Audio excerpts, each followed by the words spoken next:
دین اور دنیا، دین اور دنیا، دین اور دنیا، اسلام الحمد کے للہ ساتھ۔ رب العالمین، الصلاۃ والسلام علی سید الانبیاء والمرسلین، اما بعد فاعوذ باللہ من الشیطان الرجیم، بسم اللہ الرحمن الرحیم۔ پروگرام دین اور دنیا کے تحت ٹاپک رد الحاد اور پیغام اسلام کے ساتھ آپ کی خدمت میں ایک مرتبہ پھر حاضر ہیں، اور جیسے کہ آپ جانتے ہیں کہ اس پروگرام میں ہم اسلام کے بنیادی عقائد اور ان پر ہونے والے مختلف اعتراضات کے جوابات آپ کی خدمت میں ذکر کر رہے ہیں، اور ہماری کوشش ہے کہ اسلام کے بنیادی عقائد کو بیان کریں اس آسان فہم انداز میں، تاکہ ایک عام آدمی بھی دلائل کے ذریعے ان عقائد کو سیکھ کر اپنے عقیدے کی حفاظت کر سکے، اور پھر وہ اعتراضات جو ہمارے دور کے اندر سوشل میڈیا پہ مختلف پلیٹ فارمز پہ ہم دیکھ رہے ہوتے ہیں، اور وہ اعتراضات ہمارے ذہنوں میں وسوسے پیدا کرنے کا باعث بنتے ہیں، ان کے جوابات بھی آپ کی خدمت میں ذکر کریں۔ سابقہ پروگرامز کے اندر ہم نے وحی کی ضرورت سے متعلق اور وحی سے متعلق جو گفتگو کی تھی، آج اسی سے ملتا جلتا ایک اور ٹاپک ہے آسمانی کتابیں اور قرآن مجید۔ اس پروگرام کے اندر انشاءاللہ ہم اس ٹاپک کے اوپر گفتگو کریں گے، اور بطور خاص قرآن مجید پر جو اعتراضات کیے گئے ہیں یا کیے جاتے ہیں اس پر بھی انشاءاللہ ہم کلام کریں گے۔ آج بھی اس پروگرام میں ہمارے ساتھ دو معزز شخصیات مفتی انس قادری صاحب اور مفتی عرفان مدنی صاحب ہمارے ساتھ جلوہ افروز ہیں۔ انشاءاللہ ہم اس موضوع پر گفتگو کا آغاز کریں گے۔ اگر میں اس ٹاپک پر اپنی گفتگو کا آغاز کروں تو ہم یہ دیکھتے ہیں کہ قرآن کی ابتدا میں ہی اللہ تبارک و تعالیٰ نے ارشاد فرمایا کہ والذین یؤمنون بما انزل الیک وما انزل من قبلک، کہ ایمان والوں کی، تقوی والوں کی علامت یہ ہے کہ وہ اے حبیب آپ کی طرف نازل کردہ پر اور جو آپ سے پہلے کتابیں نازل کی گئیں اس پر ایمان لاتے ہیں۔ بالکل، تو اس کا مطلب یہ ہے کہ سابقہ کتابوں پر بھی ایمان رکھنا یہ اسلام کا ایک بنیادی سمجھ لیں کہ کانسیپٹ ہے، اسلام کی بنیادی تعلیمات ہیں، اور قرآن پر تو ہمیں ایمان رکھنا ہی ہے۔ اب سوال یہ ہے کہ ہم آسمانی کتابوں کے بارے میں یہ بھی سنتے ہیں کہ یہ آسمانی کتابوں میں تبدیلیاں بھی ہو گئیں، تو اب یہ ایمان عقیدہ اس پر کس طریقے سے رکھا جائے، اس کی کیا تفصیل ہے؟ اگر پہلے ہم اس پر کلام کریں اور پھر اس کے بعد آگے کی جو گفتگو ہے اس کو لے کر چلیں تو میرے خیال میں زیادہ مناسب۔ دیکھیں، جو آیت مبارکہ آپ نے تلاوت کی اسی میں عقیدہ بالکل واضح ہے۔ فرمایا والذین یؤمنون بما انزل الیک، تو جو منزل من اللہ ہے، جو اللہ کی بارگاہ سے نازل ہوا ہے، اس پر ایمان لانے کا کہا گیا ہے، خواہ وہ حضور علیہ الصلوۃ والسلام پر نازل کیا گیا ما انزل الیک، یا حضور علیہ الصلوۃ والسلام سے پہلے نازل کیا گیا وما انزل من قبلک، تو منزل من اللہ پر ایمان لانا ہے۔ موجودہ صورت کیا ہے کیا نہیں ہے اس پر ایمان کی بات نہیں ہو رہی، بات یہ ہو رہی ہے کہ جو منزل من اللہ ہے۔ اب جو کتب سابقہ ہیں ہم ان پر ایمان اس انداز میں لاتے ہیں کہ جو اللہ تبارک و تعالیٰ نے اپنے برگزیدہ انبیاء پر نازل فرمائی، چاہے وہ مشہور آسمانی کتابوں کی صورت میں ہوں، خواہ وہ صحائف کی صورت میں، جو منزل ہے اللہ کی بارگاہ سے ہم اس پر ایمان لاتے ہیں، اور اسی کا ہم سے تقاضا کیا گیا ہے۔ اب جو اس کی موجودہ شکل ہے، جیسے ہم قرآن مجید سے پہلے جتنی کتابیں نازل ہوئی کتب سابقہ ہے، اس کی جو موجودہ شکل ہے، تو موجودہ شکل پر ایمان لانے کا ہم سے تقاضا نہیں کیا گیا۔ تو جو بنیادی نظریہ ہے عقیدہ ہے اس میں صرف اتنی بات ہے۔ اب جو بنیادی اس کتاب کی صورت ہے، تو کیا ہم بالکل یہ کہہ دیں گے کہ یہ اللہ کی کتاب نہیں ہے؟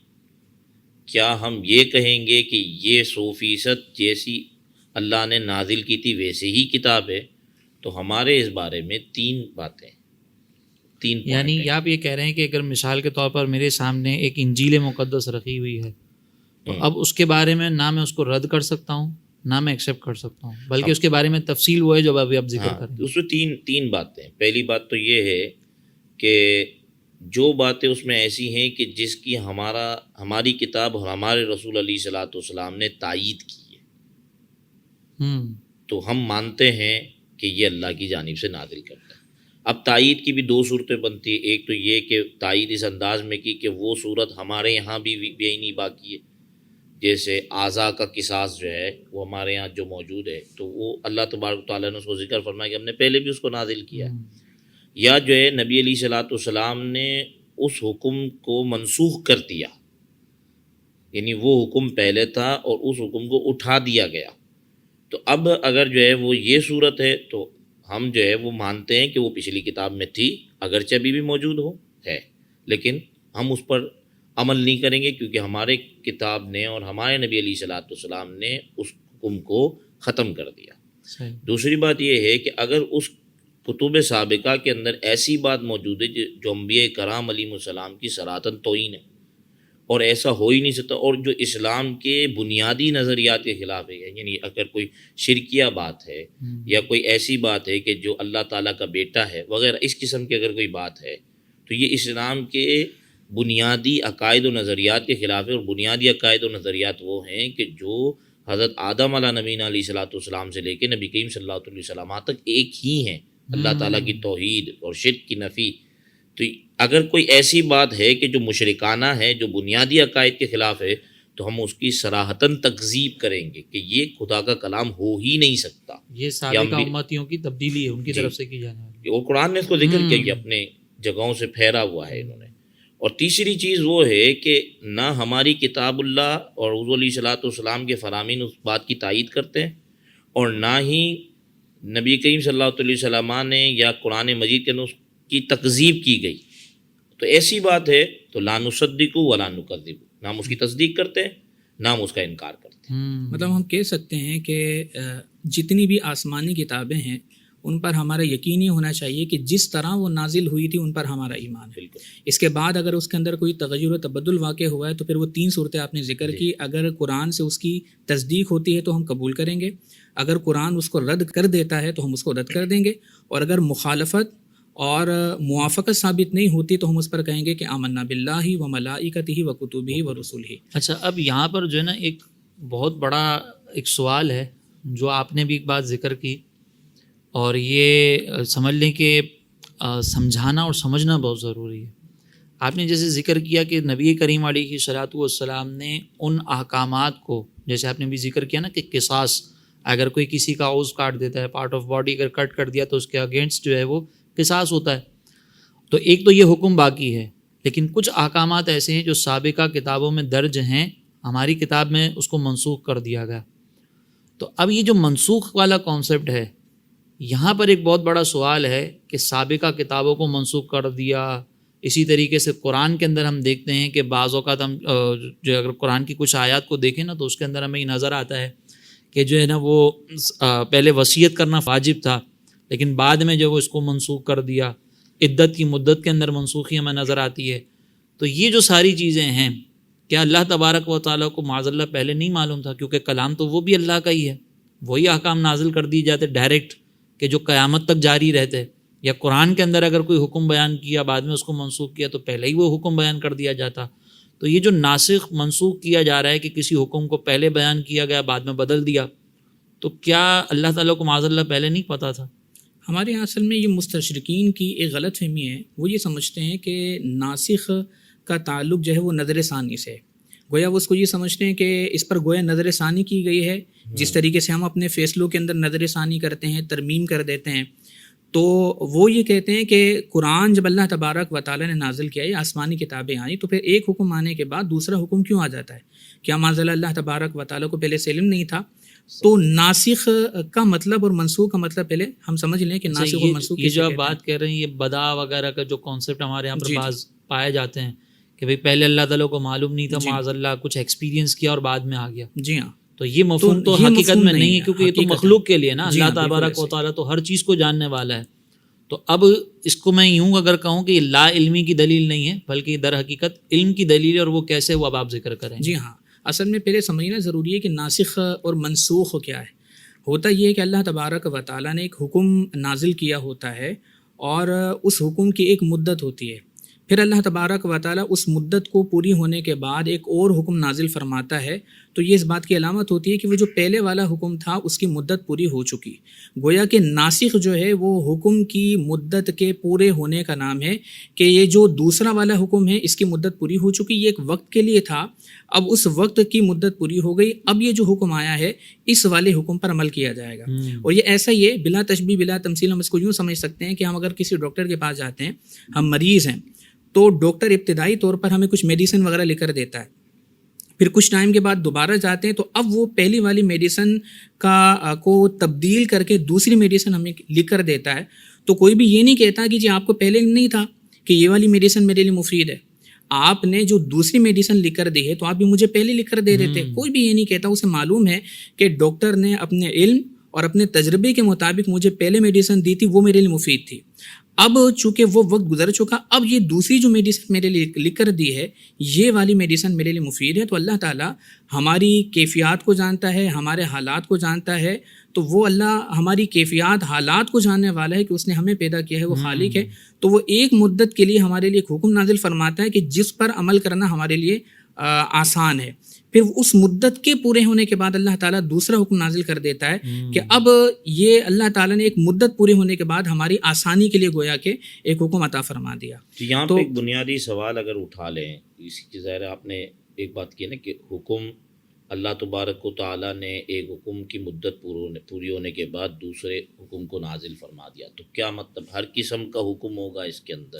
ہاں، یہ بہت اچھا پوائنٹ ہے کہ جو احکام الہیہ کے حوالے سے پہلے تو یہ سمجھ لیں کہ ناسخ اور منسوخ کا تعلق احکام سے ہے، اس کا تعلق قصص سے نہیں ہے. جو اللہ نے واقعات بیان فرمائے ہیں، جو خبریں اللہ تبارک و تعالیٰ نے بیان فرمائی ہیں، معاذ اللہ وہ منسوخ نہیں ہو سکتی. آیات کے منسوخ ہونے کے بارے میں قرآن ذکر کرتا ہے، لہذا قصص، واقعات، خبریں یا امثال جو قرآن بیان کرتا ہے اس کے اندر ناسخ اور منسوخ ہونے کا کوئی کانسیپٹ نہیں. اسی طریقے سے اگر ہم یہ دیکھیں تو مطلقاً یہ کہنا بھی درست نہیں کہ سابقہ شریعت کی تمام چیزیں منسوخ ہو گئیں. ابھی جیسے ذکر کیا کہ عقائد جو ہے وہ حضرت آدم علیہ السلام سے لے کر سرکار مدینہ صلی اللہ علیہ وسلم تک سب ایک ہی ہیں. تو نہ عقائد منسوخ ہوئے ہیں، نہ کوئی خبر منسوخ ہوئی ہے، بلکہ جو منسوخ ہوئے ہیں وہ احکام ہوئے ہیں، اور وہ وقت کے حالات کے تقاضے کے مطابق اللہ تبارک و تعالیٰ عمل سے ہے.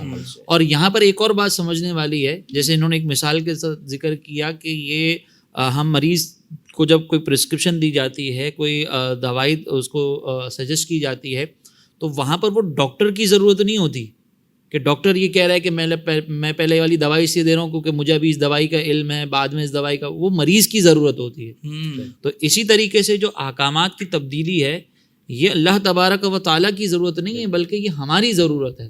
اور اگر ہم اس میں دیکھیں تو بعض آیات اور بعض احکام کے سلسلے میں واقعتاً ایسا نظر آتا ہے کہ سابقہ امتیں تو اس کی مکلف ہو سکتی تھیں لیکن ہم اس کے مکلف نہیں ہو سکتے تھے. ہمارے لیے آزمائش ہو جاتی، سختی ہو جاتی، پریشانیاں ہو جاتی.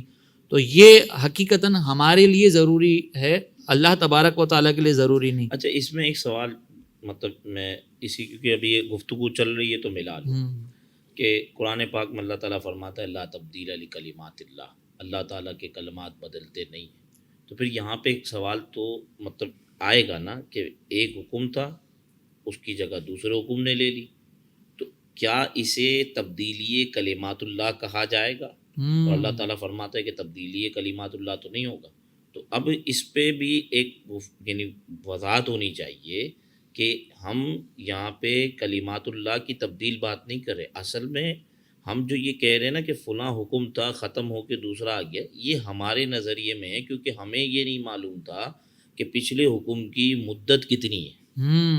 جب وہ مدت پوری ہو گئی تو دوسرا حکم آ گیا.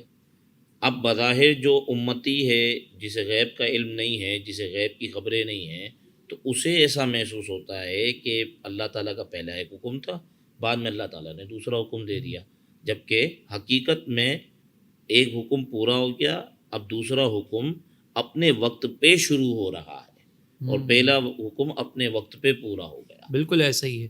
اچھا، اب ایک سوال تو یہ چلنے سمجھ میں آتا ہے کہ ٹھیک ہے یہ احکامات جو نازل ہوئے اور اس میں بعض احکام ایک خاص مدت کے بعد موقوف ہو گئے. اب سوال یہ ہے کہ اللہ تبارک و تعالیٰ نے جو احکامات نازل کیے ہیں اس کو نازل کرنے میں اتنا عرصہ کیوں لگ گیا؟ اللہ تبارک و تعالیٰ چاہتا پوری کتاب ایک ساتھ نازل کر دی جاتی. لیکن 23 سال کا عرصہ لگانا، تو اس میں ہم یہ دیکھتے ہیں کہ بہت بڑی حکمت تو ہمیں یہ نظر آتی ہے کہ یہاں پر بھی اللہ تبارک و تعالیٰ کی معاذ اللہ مجبوری نہیں تھی، بلکہ یہاں پر اگر ہم دیکھیں تو سرکار مدینہ صلی اللہ علیہ وسلم نے جو تبلیغ دین کا آغاز کیا وہ نزول کتاب کے ساتھ ہی آغاز کیا، اور اب ڈائریکٹ سرکار علیہ الصلوۃ والسلام اگر اپنے امتیوں کو، اپنے اطراف کے لوگوں کو یہ کہتے ہیں کہ بھئی سارے احکامات پر ایک ساتھ عمل کر لو اور پیچھے کوئی ایک سلسلہ جاری نہ ہو، تو ایسی سچویشن کے اندر ان کے لیے یہ مشکل ہو جاتا، کیونکہ جس ماحول میں، جس معاشرے کے اندر کتاب نازل ہو رہی ہے وہ ماحول، وہ معاشرہ بہت ساری برائیوں میں جکڑا ہوا تھا، تو کمال حکمت کا تقاضا یہ تھا کہ آہستہ آہستہ جو ہے وہ ان کو ان عادات سے چھڑایا جائے۔ اور یہاں پر ایک اور کمال ہمیں یہ نظر آتا ہے، وہ کمال یہ ہے کہ اگر ہم قرآن مجید کے نزول کا زمانہ دیکھیں تو وہ 23 سال کا عرصہ ہے۔ آپ کو کسی کی عادت چھڑانی ہو نا تو اس کی عادت چھڑانا کوئی اتنا آسان نہیں ہوتا۔ جیسے سگریٹ نوشی کرنے والے لوگ ہیں، آپ کتنے ہی سیمینارز کر لیں، سگریٹ کے ڈبوں کے اوپر لکھا ہوا تھا تمباکو نوشی کرنا صحت کے لیے مضر ہے، اور خطرناک قسم کی تصویریں بنا دی جاتی ہیں۔ اتنی زبردست مہم چل رہی ہے، ہر ایک ترغیبیں دے رہا ہے، ڈاکٹرز بتا رہے ہیں، وہ ایک شیشہ پینا 100 سگریٹوں کے برابر وہ کہا جا رہا ہے، لیکن اس کے باوجود نوجوانوں کے ساتھ اتنی کیمپین چلانے کے باوجود بھی آپ عادت نہیں چھڑا سکتے۔ کیوں نہیں چھڑا سکتے؟ آپ کی تو کیمپین اتنے عرصے سے چل رہی ہے، لیکن قرآن کا کمال یہ ہے کہ 23 سال کے اندر ایسا زبردست انقلاب پیدا کیا کہ جو معاشرہ آپس میں جنگ و جدال میں مصروف رہتا تھا وہ آپس میں بھائی بھائی بن گئے، اور 23 سال کے مختصر عرصے کے اندر یہ انقلاب پیدا ہو گیا۔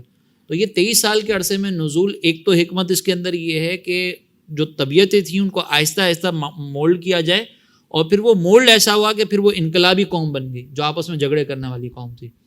اس میں یہ بات ایڈ کروں گا کہ قرآن پاک تدریجاً نازل ہوا، تو آپ اس میں مکی صورتیں اور مدنی صورتوں کا فرق دیکھیں کہ ایک مکی صورتیں وہ ہیں کہ یعنی وہ جو حضور علیہ الصلوۃ والسلام کی اعلان نبوت کے بعد جو 13 سالہ زندگی ہے، تو مکی کے اندر جو آیات نازل ہوئیں اس وقت ریاست نہیں تھی، اس وقت قضا نہیں تھی، اس وقت وہ معاملات نہیں تھے جو مدینے میں آنے کے بعد، تو اگر وہ آیات پہلے نازل کر دی جاتی تو شاید حکمت کے خلاف قرار دیا جاتا کہ یہ آیتیں پہلے کیوں نازل ہوئی، جبکہ جو ہے وہ ابھی تو مسلمانوں کی ریاست ہی نہیں ہے، تو اس کا نفاذ کیسے ہوگا؟ اور وہ آیت ہم مدینے میں دیکھتے ہیں کہ وہ نازل ہوتی ہیں۔ اور اسی طریقے سے جہاد اور قتال کے جو احکامات ہیں کہ جب ایک ریاست قائم ہو گئی، بلڈ ہو گئی، تو اس کے بعد اب مسلمانوں میں غزوات اور سرایا جو سلسلہ چلا ہے تو وہ آیات اس وقت نازل ہو رہی ہیں۔ اچھا، اس میں ایک اور کمال حکمت یہ بھی ہے نا کہ پہلے اللہ تبارک و تعالیٰ نے ان کی ذہن سازی کے لیے اور اس معاشرے کے لوگوں کے عقائد کو پختہ کرنے کے لیے پہلے عقائد کو نازل کیا، اور جب عقیدہ مضبوط ہو جائے نا تو پھر اس کے بعد پریکٹس کرنا بہت آسان ہوتا ہے، تو ذہن سازی پہلے ضروری تھی، تو یہ کمال حکمت ہے۔ یعنی آپ یہ کہنا چاہ رہے ہیں نا کہ مکہ کی جو حیات طیبہ ہے 13 سالہ، اس میں شرک کی بہت زیادہ نفی، اور ذہن یہ بنائے گا کہ نہیں، رب کی اطاعت کرنی ہے، رب کی فرما برداری کرنی ہے، ایک خالق کو ماننا ہے، آخرت میں جواب دینا ہے، آخرت میں جواب آخرت کا ان کا زیادہ انکار تھا مشرکین مکہ کا، کیونکہ یہود و نصارہ تو آخرت پہ بلیف رکھتے تھے لیکن مشرکین تو پہلے ذہن سازی کی گئی، اس کے بعد احکامات کا نزول کر کے ان کو باقاعدہ عملی طور پر جو ہے وہ اب ریاست نافذ کرنے کی طرف لایا گیا۔ اچھا، اب یہاں پر ایک سوال مزید ہے کہ قرآن مجید تو چلیں ہم یہ کہتے ہیں کہ 23 سال کے عرصے میں نازل ہوا نا، اس میں بڑی حکمتیں ہیں اور اس میں قرآن نے انقلاب پیدا کر دیا 23 سال کے عرصے میں، لیکن یہ حکمتیں ہمیں سابقہ امتوں میں نظر نہیں آتی۔ سابقہ امتوں کے بارے میں ہم دیکھیں تو تورات، زبور، انجیل، یہ جو مشہور کتابیں ہیں یہ تو یکبارگی نازل ہوئیں، صحیفے یکبارگی نازل ہو گئے، تو قرآن جب یکبارگی نازل نہ ہوا، تدریجاً نازل ہوا، تو ہم کہہ رہے ہیں کہ یہ حکمت ہے، لیکن جب وہاں پر دیکھتے ہیں تو وہاں پر یہ حکمت ہمیں نظر نہیں آتی، حالانکہ یہ بھی کتاب اللہ ہے، وہ بھی اللہ کا کلام، تو اس میں فرق کیوں؟ دیکھیں، پہلے تو جیسا بھی کلام ہوا کہ قرآن مجید 23 سال کے عرصے میں جو نازل ہوا وہ لوگوں کی ضروریات، ان کی کیفیات، ان کے حالات کے مطابق، کہ لوگوں کو ضرورت تھی کہ ان کے تربیت کے لیے اور ان کے عمل کرنے کے لیے آہستہ آہستہ احکام نازل ہوں، کہ ایک ساتھ اگر کسی کو دے دیے جاتے حکام تو ہو سکتا ہے کہ وہ اسے قبول نہ کر سکتا اور وہ نافرمان ٹھہرتا۔ جیسا کہ ناسخ و منسوخ میں بھی ایک جواب ہم یہ دے سکتے ہیں، جیسے آدم علیہ الصلوۃ والسلام کے زمانے میں ہم دیکھیں تو کچھ لوگوں کا یہ جیسے اعتراض ہوتا ہے کہ جی قرآن آنے کے بعد سابقہ جو شریعتیں ہیں وہ کیوں منسوخ ہو گئیں، تو سابقہ شریعتیں بھی باقی رکھی جاتی. تو ہوتا یہ ہے کہ ہر زمانے میں انسان کی کیفیات الگ ہے، ہر زمانے میں انسان کے حالات الگ ہیں، ہر زمانے کے تقاضے الگ ہیں. تو ہر زمانے میں اللہ تعالیٰ نے لوگوں کی حالات، کیفیات، ان کے تقاضے کے مطابق احکام نازل فرمائے. جیسے آدم علیہ السلام کے زمانے کو ہم لیتے ہیں تو اس وقت ایک حمل سے 2 بچے پیدا ہو رہے ہیں، ایک لڑکا ایک لڑکی. ایک حمل والے لڑکے کا نکاح ہو رہا ہے دوسرے حمل والی لڑکی کے ساتھ. وہ اس لیے اللہ تعالیٰ نے حکم نازل فرمایا تھا کہ اس وقت انسان موجود نہیں تھے، کہ اب کوئی اور آپشن نہیں تھا، یعنی بندوں کے لیے کوئی اور آپشن نہیں تھا. تو اللہ تعالیٰ نے یہ حکم نازل فرما دیا.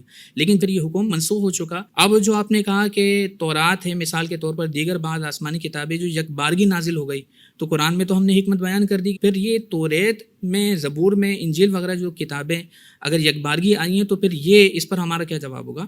اس پر جواب یہ ہے کہ اللہ تعالیٰ نے فرمایا لا یکلف اللہ نفسا الا وسعها، کہ اللہ تعالیٰ کسی بھی جان کو اس کی طاقت سے زیادہ مکلف نہیں کرتا. اللہ حکیم ہے. اللہ تعالیٰ جب کسی کو ایک ساتھ احکام بیان فرماتا ہے تو پہلے اس کو طاقت عطا فرماتا ہے. تو جیسے بنی اسرائیل کو اگر ایک ساتھ احکام دیے گئے تو اللہ نے پہلے ان کو قوت و طاقت سے نوازا ہے. اور پھر اس کے اندر دیکھیں نا، بنی اسرائیل کی طرف سے تقاضا بھی تھا، اور حضرت موسیٰ علیہ السلام نے تبلیغ کا آغاز پہلے کر دیا تھا. تورات تو بعد میں آپ لے کر آئے نا کوہ طور سے. قوم کا مطالبہ تھا کہ آپ اللہ کی طرف سے ہمارے لیے کچھ احکام لے کر آئیں تاکہ ہم اس پر عمل کریں. تبلیغ دین کا آغاز اللہ کے احکام پہنچانے کا سلسلہ موسیٰ علیہ السلام کر چکے تھے. تورات جو موسیٰ علیہ السلام لے کر آئے تو وہ پہلے ہم یہ کہیں گے کہ وہ احکام تو پہلے آ چکے تھے تدریجاً، لیکن یک بارگی جو احکام نازل کیے گئے حضرت موسیٰ علیہ السلام کے ذریعے بنی اسرائیل کے لیے، اس میں بھی ہم یہ کہیں گے کہ اللہ نے ان کو قوت و طاقت سے نوازا تھا، ان کو اس عمل کی توفیق عطا فرمائی، عمل کی قوت عطا فرمائی. پھر اللہ تعالیٰ نے یہ تورات اور زبور وغیرہ نازل حکمت ہے. تو قرآن کے بارے میں جو حکمت جیسے ذکر کی گئی کہ پہلے مکی صورتوں کے اندر ذہن سازی کی گئی ہے، تو یہ ذہن سازی حضرت موسیٰ علیہ السلام نے پہلے ہی کر دی تھی. فرعون کے سامنے باقاعدہ اپنے معجزات کا اظہار کر کے پھر فرعون کے دربار میں وہ جو واقعہ ہے ازدہ والا، تو اس سے ذہن سازی تو پہلے ہی ہو گئی تھی. اور جب ذہن سازی ہو جائے تو تمام احکامات کو قبول کرنا یہ مشکل نہیں ہوتا. جیسے آج بھی اگر ہم دیکھیں تو ایک مسلمان کے سامنے پورا قرآن ایک ساتھ ہی آتا ہے. دائرہ اسلام میں کوئی داخل ہوتا ہے تو سارے احکامات اس کے سامنے ایک ساتھ ہی آتے ہیں. لیکن ہمارے لیے اس پر عمل کرنا مشکل نہیں ہے کیونکہ ہمارا ماحول بن چکا ہے، ہماری ذہن سازی ہو چکی ہے. تو اس کا مطلب یہ ہے کہ جب ذہن سازی پہلے ہو جائے اس کے بعد احکامات یک بارگی سامنے آئیں تو عمل کرنا مشکل نہیں ہوتا. اس طریقے کا معاشرہ بلڈ ہے پہلے سے، معاشرہ بلڈ ہے، ڈائریکٹ اس معاشرے میں سمجھے کہ جمپ لگا لیں، جمپ لگانی ہے. آپ قرآن جس زمانے میں نازل ہوا ہے نا تو وہاں پر ماحول نہیں بنا ہوا تھا. آپ دیکھیں کہ سرکار علیہ الصلوۃ والسلام تنہا تھے جب تبلیغ فرما رہے تھے اور آپ کے رشتہ دار آپ کی مخالفت میں کھڑے ہو گئے، تو وہاں پر یک بارگی نزول جو ہے وہ حکمت کے خلاف تھا. لیکن حضرت موسیٰ علیہ السلام کے دور میں یہ حکمت کے عین مطابق تھا کہ جب ذہن سازی ہو چکی ہے اب ان کو ریاست قائم کرنی ہے. اور یہ تورات بھی اس وقت نازل ہوئی جب فرعون کی حکومت ختم ہو گئی تھی، اب یہاں پہ ریاست قائم کرنی ہے. تو وہی سینیریو ہے کہ مدینہ طیبہ میں احکام کی آیت اس وقت نازل ہو رہی ہے جب ریاست قائم کرنی ہے. تو یہ اعتراضات یقیناً اسی کے ذہن میں اٹھتے ہیں کہ جس نے باقاعدہ قرآن و حدیث کا صحیح سے مطالعہ نہ کیا ہو اور اس نے شریعت کے مزاج کو نہ سمجھا ہو تو وہ پھر اسی طرح کی باتیں کرتا ہے. پھر میں اس میں یہ بھی بات کہوں گا کہ مطلب یہ جو اعتراضات والی بات ہے، آج کے زمانے میں اگر کوئی یوٹیوب پہ بیٹھ کے اعتراض کرتا ہے تو مطلب مجھے تو حیرانگی یہ ہوتی ہے کہ یہ اعتراضات کے جوابات تو زمانے پہلے دیے جا چکے ہیں. اس کو ابھی جو ہے نا وہ اسکرپٹ ملا ہے کہ جس کو دیکھ کے یہ اعتراض کر رہا ہے. اور یہ تو اور یہ بھی کہ ظاہر یہ یوٹیوب کی پبلک ہے، اس کو شاید معلوم نہیں ہوں گے یہ اعتراضات اور جوابات، تو شاید ان کے لیے حیرانگی ہوگی شاید قرآن پہ ایسے بھی کوئی اعتراضات ہوتے ہیں. اصل میں ہمارا مسئلہ یہ نا کہ ہم ہر آنے والی نئی چیز کو، اعتراضات کو تو دیکھتے ہیں لیکن اپنا دین پورا نہیں سیکھا ہوا ہوتا، اور ہم اسی مقصد کے لیے گفتگو کر رہے ہیں. اچھا، یہاں پر اب ہم نے قرآن کے بارے میں جیسے ذکر کی کہ 23 سال کے اندر جو وہ انقلاب پیدا ہو گیا اور خالق کی کتاب ہے اور اس نے بڑا انقلاب پیدا کر دیا. ایک اعتراض وہی گھسا بیٹھا اعتراض ہے جو جس کا جواب بہرحال قرآن میں بھی موجود ہے اور ہمارے علماء نے بھی دیا کہ قرآن کے اندر ایسی کیا چیز ہے کہ جس کی بنیاد پر ہم اس کو کہیں کہ یہ خالق کا کلام ہے. اب آپ دیکھیں نا کہ اس کے اندر میں نقل کفر نباشت یہ کہا جاتا ہے کہ بھائی اس میں تو جو ہے نا وہ گھریلو باتیں کی گئی ہیں کہ میرے محبوب کے در سے جلدی اٹھ کے چلے جاؤ. چچا نے مخالفت کی تو چچا کو جو ہے وہ کہا گیا کہ اس کے ہاتھ تباہ ہو جائیں. تو یہ تو ایسی عامیانہ باتیں تو کوئی بھی عام آدمی کر سکتا ہے معاذ اللہ، اس طرح کے اعتراضات کیے جاتے ہیں. تو وہ کون سی ایسی چیز ہے کہ جس کی بنیاد پر ہم کہتے ہیں کہ یہ خالق کا کلام ہے؟ اچھا، پہلے تو اس پر ہم کچھ کلام کر چکے ہیں کہ قرآن کے اندر اللہ تبارک و تعالیٰ نے جو فصاحت و بلاغت رکھی، جو جامعیت ہے، جو آفاقیت ہے، اس کی جو حسن تنظیم ہے، جو حسن ترتیب ہے، وہ بے مثال ہے. اور قرآن بارہا اس کا تقاضا کرتا رہا، چیلنج کرتا رہا کہ اگر تم یہ سمجھتے ہو کہ یہ کسی بشر کا کلام ہے تو اس کی مثل ایک آیت ہی بنا کر لے آؤ. تو جو کہتے جی قرآن کے اندر ایسی کوئی بات نظر نہیں آتی کہ جو ایک عام انسان نہ کر سکتا، تو ہم کہتے ہیں کہ آپ بنا کر لے آئیں. اور اس بنانے میں یہ شرط ضرور ہے کہ قرآن سے آیت نہ لیں. ہاں، قرآن سے نہ لیں، اور پھر کوئی ایک آیت، 3 بھی نہیں، کوئی ایک آیت ایسی بنا کر لائیں کہ جو فصاحت و بلاغت میں، سلاست روانی میں، حسن تنظیم، حسن ترتیب میں قرآن کی مثل ہو، اور جس طرح قرآن مضامین بیان کرتا ہے اس طریقے سے بالکل بعینی اس طرح بنا کر لائیں، تو پھر ہم اس پر کلام کر سکتے ہیں. تو قرآن نے تو 1450 سال پہلے یہ چیلنج کر دیا، اور آج تک نہ کوئی ایسی صورت یا آیت بنا سکا ہے، اور نہ چونکہ قرآن کا چیلنج ہے کوئی ایسا کلام بنا ہی نہیں سکتا کہ ظاہر ہے کہ اللہ تبارک و تعالیٰ کا کلام ہے. تو قرآن اپنی فصاحت و بلاغت کے اعتبار سے ایک ایسا معجز کلام ہے کہ جس کی مثل لانے سے بندہ عاجز ہے. اب آپ دیکھیں نا، اگر کوئی عام شخص اردو داں اگر یہ دعویٰ کرتا ہے جی مجھے قرآن میں ایسی کوئی بات نظر نہیں آتی کہ کوئی عام انسان نہ لکھ سکتا ہو. اہل عرب اور بڑے بڑے فصحا بلغا اس وقت موجود ہیں. مثلا ولید بن مغیرہ ہے، اس نے قرآن کے بارے میں کہا واللہ قرآن کے اندر ایسی حلاوت اور شیرنی ہے کہ اس کی مثل کسی اور کے اندر شیرنی اور حلاوت نہیں ہے. اب یہ جی ہاں، اب یہ ولید بن مغیرہ وہ ہے کہ جو شعر و ادب کا ماہر ہے، بڑی فصاحت و بلاغت رکھنے والا شخص ہے. بلکہ جب اس نے قرآن کی فصاحت و بلاغت کا ذکر کیا تو ابو جہل کو جب پتہ چلا تو ولید بن مغیرہ نے کہا کہ میں قسم کھا کے کہتا ہوں، خدا کی قسم، یہ جو کلام محمد پڑھتے ہیں اس میں بلا کی شیرنی ہے. اور ایک مرتبہ یہ ہوا کہ حج کے موسم میں کفار جمع ہو گئے، اور انہوں نے کہا کہ اب لوگ آئیں گے یہاں پر تو ہم محمد کے بارے میں کچھ فیصلہ کر لیتے ہیں کہ لوگوں کو کیا بتانا ہے، یہ کاہن ہیں، یہ شاعر ہیں، یا معاذ اللہ مجنون ہیں، یا پھر یہ جادوگر ہے. تو جب آپس میں گفتگو ہونے لگی تو ولید بن مغیرہ کے سامنے کہا گیا کہ ہم یوں کہیں گے کہ یہ کاہن ہے. تو ولید بن مغیرہ نے کہا کہ واللہ یہ کاہن والے کلام نہیں کرتے. تو کسی نے کہا کہ ہم یوں کہہ دیں گے کہ یہ معاذ اللہ مجنون ہے. تو اس نے کہا کہ واللہ محمد کے کلام میں جنون کا شائبہ تک نہیں. پھر کسی نے کہا کہ ہم یوں کہتے ہیں کہ یہ شاعر ہے. تو ولید بن مغیرہ نے کہا کہ میں شعر و ادب کی تمام اصناف سے واقف ہوں، شعر کی جتنی بھی اصناف ہیں میں سب سے واقف ہوں، واللہ یہ شعر بھی نہیں ہے. تو پھر کہا کہ ہم جادوگر کہیں گے. اس نے کہا ہم جادوگر بھی نہیں کہہ سکتے کہ نبی صلی اللہ علیہ وسلم محمد جو ہیں ان کے اندر ایسا کوئی پہلو نہیں پایا جاتا. بہرحال پھر آخر میں یہی اتفاق ہوا کہ محمد صلی اللہ علیہ وسلم کو جادوگر کہا جائے گا.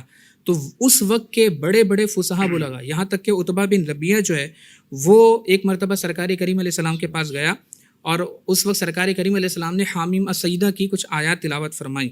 تو جب اس نے سنی تو جب وہ اپنے لشکر میں گیا، کفار مکہ کے پاس گیا، اس نے کہا خدا کی قسم میں نے محمد سے ایسا کلام سنا ہے کہ میرے کانوں نے تمام عمر ایسا کلام نہیں سنا، اور مجھے سمجھ نہیں آتا کہ میں اس کا کیا جواب دوں.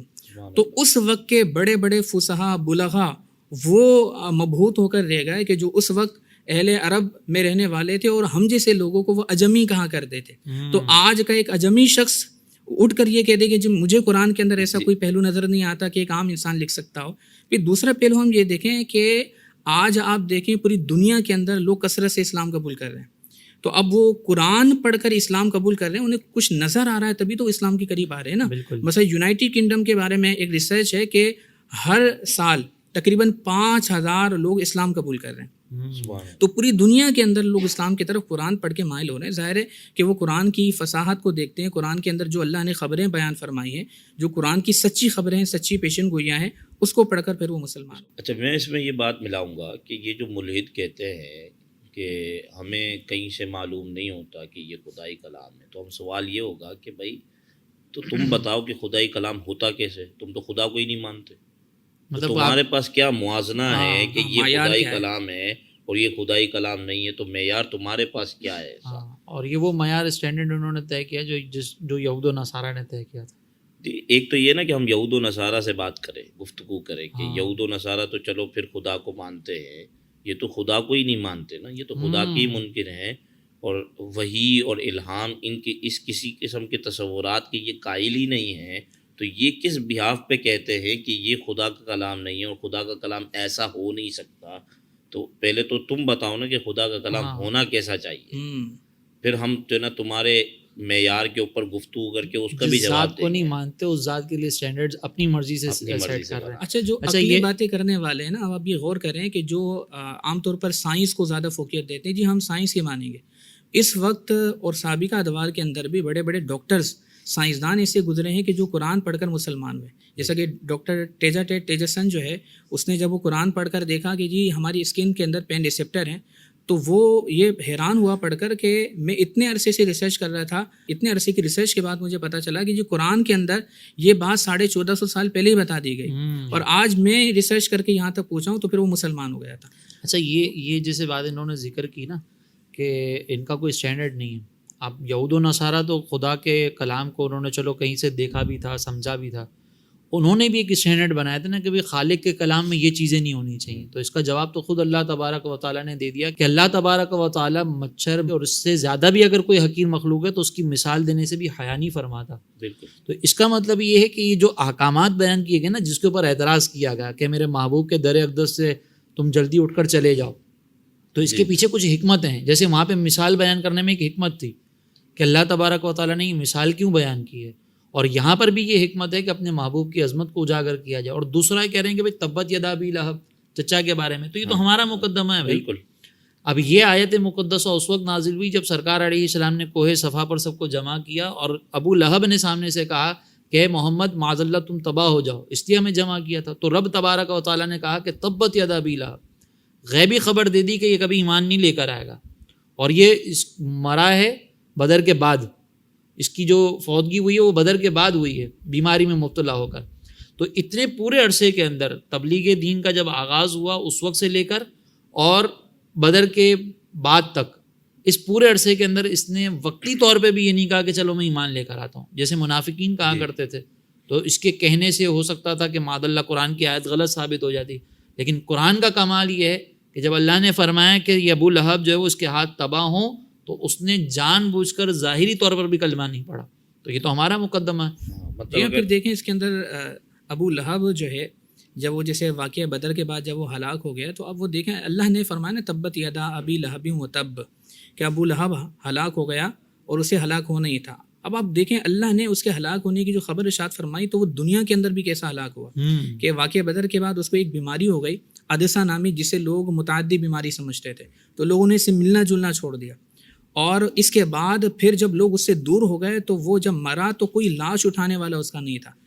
تو یہ قرآن کی جو غیبی خبر ہے کہ ابو لہب تباہ و برباد ہو گیا، تو دنیا میں بھی ہوا اور آخرت میں تو ہوگا، وہ تو ہم بعد میں مشاہدہ کریں گے، لیکن دنیا میں لوگوں نے مشاہدہ کیا کہ قرآن نے جو غیبی خبر دی تھی کہ وہ مسلمان نہیں ہوگا، تو وہ مسلمان نہیں ہوا. تباہ ہونا تھا تو اللہ تعالیٰ نے اس کو ایسا تباہ کیا کہ لوگوں نے اپنی آنکھوں سے دیکھا. پھر اس کے اندر جیسے ایک ربط کے حوالے سے بھی اعتراض ہوتا ہے کہ قرآن کی آیات میں باہمی ربط نہیں ہے. اب حالانکہ آپ دیکھیں قرآن کی آیات میں اگر غور و فکر کیا جائے تو ہمیں ربط نظر آئے گا، اور باقاعدہ اس پر علماء نے مستقل کتابیں لکھی ہیں کہ ایک آیت کا پچھلی آیت کے ساتھ اور اگلی آیت کے ساتھ کیا ربط ہے، اس پر مستقل کتابیں ہمارے یہاں پر موجود ہیں. البتہ ہم ظاہری طور پر دیکھتے ہیں تو بسا اوقات ہمیں اس میں ربط نظر نہیں آتا، اور یہ بھی قرآن کا معجزہ ہے کہ ہر آیت کے اندر ایک مستقل عنوان ہے. مثلا اب سورہ کوثر آپ پڑھتے ہیں نا، تو اس میں ایک مستقل عنوان ہے کہ حبیب ہم نے آپ کو خیر کثیر عطا کی. اگر کوئی اتنا بھی پڑھتا ہے تو اسے نبی کریم صلی اللہ علیہ وسلم کی شان کا علم ہو جاتا ہے، اسے اگلی آیت پڑھنے کی ضرورت پیش نہیں آتی. اس ایک آیت میں نبی کریم صلی اللہ علیہ وسلم کی رفعت، آپ کی شان، آپ کی عظمت کو بیان کیا گیا. پھر ہم دوسری آیت دیکھتے ہیں فصلی لربک وانحر، حبیب ہم نے آپ کو خیر کثیر عطا کیا نا، تو شکرانے میں آپ نماز پڑھیے اور قربانی کیجیے. ابھی آپ نے ربط بھی بیان کر دیا، مطلب یہ آپ نے جو دوسری آیت مبارکہ پڑھی تو یہ اس کا ساتھ ربط بھی ہو گیا. یعنی مطلب الگ دیکھے تو دونوں الگ الگ بھی ہے، نماز بھی پڑھیے، قربانی بھی دیجیے، اور ساتھ ربط بھی ہے.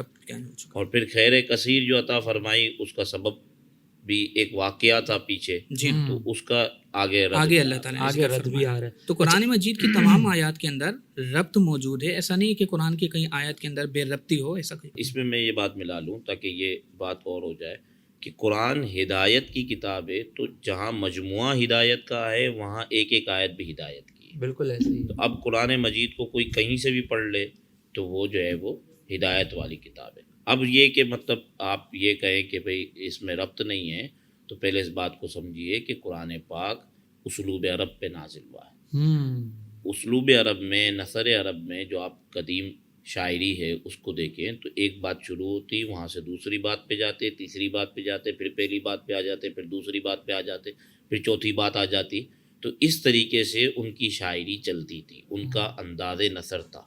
یہ آج کی طرح والا حساب کتاب نہیں ہے کہ آج جو ہے وہ کوئی بھی بندہ کتاب لکھتا ہے، مصنف کتاب لکھتا ہے تو پہلے اس کا مقدمہ باندھے گا، پھر باب اول ہوگا، باب دوم ہوگا، پھر اس کے مختلف چیپٹرز بنائے گا، پھر اس کو باقاعدہ ترتیب بھی دینی پڑے گی. اللہ تعالیٰ کلام کو مرتب کرنے پہ مجبور نہیں ہے، یہ بندے مجبور ہیں. اللہ تبارک و تعالیٰ اس چیز سے اچھا، اس پر اب ایک بہت زیادہ ایک اعتراض وائرل ہے قرآن پر کہ قرآن مجید کو نبی کریم صلی اللہ علیہ وسلم کے زمانے میں کتابی شکل میں کیوں نہیں لکھا گیا. تو یہ ایک بہت زیادہ اعتراض ہے کہ ضرورت تھی، باحفاظت پہنچانا تھا، آپ کو بنیادی مقصد تھا. جی ہاں، اعتراض کرنے والا اعتراض کرتا ہے کہ نبی کی ذمہ داری تھی کہ قرآن، یعنی آپ کی زندگی کا بنیادی مقصد یہ تھا کہ قرآن کو بحفاظت لوگوں تک پہنچایا جائے. حالانکہ نبی کریم صلی اللہ علیہ وسلم کی ذمہ داری تھی قرآن کو پہنچانا. ٹھیک ہے، قرآن مجید فرقان حمید کو کتابی شکل میں لانا نبی کریم صلی اللہ علیہ وسلم کی ذمہ داری نہیں تھی، پیغام پہنچانا تھا. اور حجۃ الوداع کے موقع پر خود سرکار نے فرمایا کہ کیا میں نے تم تک پہنچا دیا؟ تو صحابہ نے کہا یا رسول اللہ آپ نے ہم تک پہنچا دیا. تو نبی کریم صلی اللہ علیہ وسلم کی ذمہ داری تھی پہنچانا، اور آقا کریم صلی اللہ علیہ وسلم نے جیسا قرآن آپ پر نازل ہوا بالکل بعینہ ہی ویسا قرآن سرکار نے صحابہ تک پہنچا دیا. اب یہ جو اعتراض ہوتا ہے کہ کتابی شکل میں جمع کیوں نہیں کیا گیا، تو پہلی بات تو یہی ہے کہ سرکار کی ذمہ داری نہیں تھی. دوسری بات یہ کہ نبی کریم حفاظت کی ذمہ داری تو اللہ تعالیٰ نے لی تھی. دوسری بات یہ ہے کہ قرآن مجید فرقان حمید کی حفاظت اللہ تعالیٰ نے یوں کی کہ صحابہ کرام کے سینوں میں وہ محفوظ تھا. مطلب یہ کوئی اسٹینڈرڈ نہیں ہے نا کہ کتابی شکل میں ہوگا تو ہی محفوظ ہوگا ورنہ نہیں ہوگا. جی، یعنی پہلے تو آپ کو یہ اسٹینڈرڈ ثابت کرنا پڑے گا نا کہ قرآن جو ہے یہ کتابی شکل میں موجود ہوتا اس زمانے کے اندر تو ہی یہ محفوظ ہوتا ورنہ محفوظ نہ ہوتا. جی، اس کا مطلب وہی حفاظت کے دو طریقے اس وقت رائج تھے نا کہ قرآن مجید فرقان حمید سینوں میں محفوظ تھا. اس وقت زیادہ تر اعتماد ہوتا تھا حافظوں پر. اس وقت لکھنے کا بہت زیادہ رواج نہیں تھا، لوگ اپنے حافظوں پر اعتماد کرتے تھے. اور پھر قرآن نبی کریم صلی اللہ علیہ وسلم پر جب نازل ہوا تو کئی صحابہ کو سرکار نے لکھوا دیا تھا. ایک قول کے مطابق تقریباً 40 کاتبان وحی صحابی ہیں. اس کے ساتھ ساتھ پھر صحابہ یاد بھی کر رہے ہیں اور قرآن صحابہ کے پاس لکھا گیا بھی موجود ہے. تو اس کا مطلب یہ ہوا کہ قرآن تو سرکار کے زمانے میں لکھا گیا تھا، سینوں کے اندر بھی محفوظ تھا، اور سرکار کے زمانے میں یعنی نبی کریم صلی اللہ علیہ وسلم نے لکھوا بھی دیا تھا. یہاں پہ میں آپ کی بات تھوڑی سی منقطع کروں کہ ہمارے یہاں پر لوگ نا یہ بھی اعتراض کرتے ہیں کہ بھائی وہ یاد تھا تو کس بات کی گارنٹی ہے کہ بھائی وہ یاد تھا تو صحیح سے محفوظ رہا ہوگا، ان کے حافظوں میں غلطی نہیں ہوئی ہوگی. تو ہمارے لوگ نا تھوڑا سا یہ چاہتے ہیں کہ ہمیں کچھ صحیح سے سمجھائیں نا مثالیں دے دے کے. تو میں یہاں پر ایک ماضی قریب کی تھوڑی سی میں مثال دینا چاہوں گا کہ جب تک یہ موبائل نہیں آیا تھا تو ہمارے موبائل میں اگر 1000 کانٹیکٹس ہیں ہمارے رشتہ داروں کے، دوستوں کے، تو یہ کانٹیکٹس آج موبائل کے اندر ہیں. پہلے ہمارے بڑوں کو یہ ذہن میں یاد ہوتے تھے. آپ کبھی بھی ان سے پوچھتے تھے نا موبائل نمبر کسی کا تو وہ فوراً بتا دیا کرتے تھے اور غلطی نہیں ہوتی تھی، کوئی مسٹیک نہیں ہوتی تھی. تو پھر پیچھے چلے گئے تھوڑا سا جو ہے نا، آپ گھر میں عورتوں کو دیکھ لو، ان کو پورے خاندان کے سارے رشتے یاد ہوتے ہیں. بالکل. ہم تو پریشان ہو جاتے ہیں کہ پتہ نہیں اس کا ابا کون تھا، اس کا سسر کون تھا. تو اس کا مطلب یہ کہ جب اس دور کے اندر یہ چیزیں اویلیبل نہیں تھی اور وہ لوگ کسی چیز کو اہم سمجھتے تھے نا تو یاد کرنے کا اہتمام بہت زبردست ہوتا تھا. یہ ہم اپنے حافظوں کو دیکھتے ہیں کہ سارے نمبر موبائل کے اندر ہے تو ہمیں یاد ہی نہیں ہوتا کہ آپ کا نمبر کیا ہے، ان کا نمبر کیا ہے اور میرا نمبر کیا ہے. لیکن پہلے لوگوں کو سب یاد ہوتا تھا. تو اب ایک موبائل نمبر تو یاد رہے لیکن جو اللہ کا کلام اللہ کے محبوب کی زبانی صحابہ نے سنا وہ یاد نہیں رہے گا. اور یہ تو مطلب قرآن مجید آج بھی جس انداز میں اگر کوئی یہ کہے کہ فرض کر لو قرآن پاک دنیا میں کہیں بھی لکھا ہوا نہیں ہے تو کیا قرآن محفوظ ہے؟ ہم کہیں گے قرآن محفوظ ہے. بالکل ہے، کیونکہ اللہ تبارک و تعالیٰ نے مومنوں کے سینوں کو اس کے لیے کشادہ کر دیا ہے اور لوگوں کے سینوں میں محفوظ. اچھا، اس پر دیکھیں نا، سرکار کریم علیہ الصلوۃ والسلام نے جب قرآن لکھوایا نا تو شاید کوئی اعتراض کر سکتا ہے کہ جی اس کو کس طریقے سے ویریفائی کیا جائے کہ نبی کریم صلی اللہ علیہ وسلم لکھتے پڑھتے نہیں تھے، براہ راست اللہ تعالیٰ نے آپ کو لکھنا پڑھنا سکھایا. تو سرکار نے کسی سے لکھنا پڑھنا نہیں سیکھا تھا. پھر قرآن جب نازل ہوا تو سرکار کریم علیہ السلام نے لکھوایا. تو اب یہ کیسے ویریفائی ہوتا؟ نبی رحمت صلی اللہ علیہ وسلم جب قرآن لکھواتے، حضرت زید بن ثابت رضی اللہ تعالیٰ عنہ فرماتے، مجموع الزوائد کی حدیث پاک ہے کہ جب سرکار قرآن لکھواتے تو فرماتے پڑھ کے سناؤ. تو حضرت زید کہتے میں پڑھ کر سناتا، پھر اگر کوئی کمی بیشی ہوتی تو نبی رحمت صلی اللہ علیہ وسلم اس کو درست کرواتے. اس کا مطلب یہ کہ یہ اعتراض کرنا کہ نبی لکھنا پڑھنا نہیں جانتے تھے اور جب قرآن لکھا جاتا تو اس کے اندر کوئی بھی غلطی ہو جاتی تو نبی کو معاذ اللہ علم نہیں ہوتا تھا. ایسا نہیں، اللہ نے اپنے حبیب کریم صلی اللہ علیہ وسلم کو لکھنے کا پڑھنے کا علم عطا فرمایا تھا. آپ نے قرآن کے نزول سے پہلے لکھا نہیں، پڑھا نہیں. اس کی ایک حکمت ہے جو قرآن نے خود بیان کی ہے سورہ عنکبوت میں. تو نبی کریم صلی اللہ علیہ وسلم قرآن لکھواتے، اور اگر کہیں پر کوئی کمی بیشی ہوتی تو پھر سرکار کریم علیہ السلام اس کو درست کروا دیتے. اچھا حضرت، میں نا یہاں پہ میں چاہوں گا کہ ہم تھوڑا سا یہاں پہ بریک لیں. اس موضوع کو یہیں سے انشاءاللہ ہم جو ہے وہ اگلے پروگرام میں اٹھائیں گے، کیونکہ سرکار علیہ الصلوۃ والسلام کی جو شان امیت ہے اس پر پہلے بھی بہت سے لوگ اعتراض کرتے رہے ہیں، ابھی بھی بہت سے لوگ اعتراض کرتے ہیں. بعض لوگ اس میں سرکار علیہ الصلوۃ والسلام کی جو ہے وہ جب ذکر کرتے ہیں تو توہین آمیز انداز سے ذکر کرتے ہیں. تو اس پر اور اس کے علاوہ دیگر قرآن مجید پر بہت سارے اعتراضات ابھی موجود ہیں. تو ہم چونکہ ابھی باقاعدہ یہ سلسلہ لے کر چل رہے ہیں، تو انشاءاللہ آئندہ پروگرام میں ہم اسی سے آغاز کرتے ہیں کہ سرکار علیہ الصلوۃ والسلام کی شان امیت کیا ہے، اور پھر اس کے بعد قرآن پر جو مزید اعتراضات ہیں اس کے بھی انشاءاللہ ہم جوابات ذکر کریں گے. یہاں پر میں اپنے تمام ناظرین سے گزارش کروں گا کہ اس پروگرام کے اندر محدود وقت کے ساتھ ہم نے کچھ اعتراضات جو قرآن مجید پر ملحدین مستشرقین کی طرف سے کیے جاتے ہیں وہ آپ کی خدمت میں ذکر کیے ہیں. اور ابھی اور بہت سارے ایسے اعتراضات ہیں جو قرآن پر کیے جاتے ہیں، باقاعدہ قرآن کے خلاف جو ہے وہ کتابیں لکھی گئی ہیں. اس پہ بھی کچھ ایسے اعتراضات جو یقیناً ایسے ہوں گے کہ جو ذہن میں وسوسہ ڈال سکتے ہیں، کیونکہ اعتراضات جو کیے گئے ہیں اس میں بعض ایسے ہیں کہ جن کی طرف التفات کرنا کسی عقل مند کے لیے جو ہے وہ مناسب بھی نہیں ہے کہ ہر اعتراض کا جواب دیا جائے. لیکن کچھ اعتراضات ایسے ہیں جو انسانی ذہن میں وسوسے کا باعث بنتے ہیں، اس کو انشاءاللہ ہم اپنے اس پروگرام کا حصہ بنائیں گے. لیکن آپ کی ذمہ داری یہ ہے کہ خود اس پروگرام کو مکمل بھی دیکھیں، اور جب اس کے شارٹ کلپس آپ کے سامنے آئیں تو آپ اس کو بھی شیئر کریں. اور ہمارا مقصد یہ ہونا چاہیے کہ اب ہم نے اسلامی عقائد کا اچھے انداز سے دفاع کرنا ہے. اور موجودہ دور کے اندر جو یہ الحاد کا فتنہ خاص طور پر پھیل رہا ہے، اور کچھ ہمارے لبرل ذہنیت کے مسلمان بھی جو ہے وہ اس سے متاثر ہوتے ہوئے وسوسوں کے اندر مبتلا ہوتے ہوئے نظر آتے ہیں، اور پھر یہ کہتے ہوئے بھی نظر آتے ہیں کہ ہمارے پاس جو ہے وہ ملحدین کے اس طرح کے اعتراضات کے جوابات نہیں ہوتے تو ہم خاموش ہو جاتے ہیں. تو ان کو بھی یہ پیغام ہماری طرف سے پہنچنا چاہیے کہ اسلام کے اوپر جو بھی اعتراض کرے گا تو اس کا جواب اگر آپ کے پاس نہیں ہے، آپ کے ذہن میں نہیں ہے، تو اس کا مطلب نہیں ہے کہ اس کا جواب اسلام کے پاس بھی نہیں ہے، اس کا جواب مسلمانوں کے پاس بھی نہیں ہے.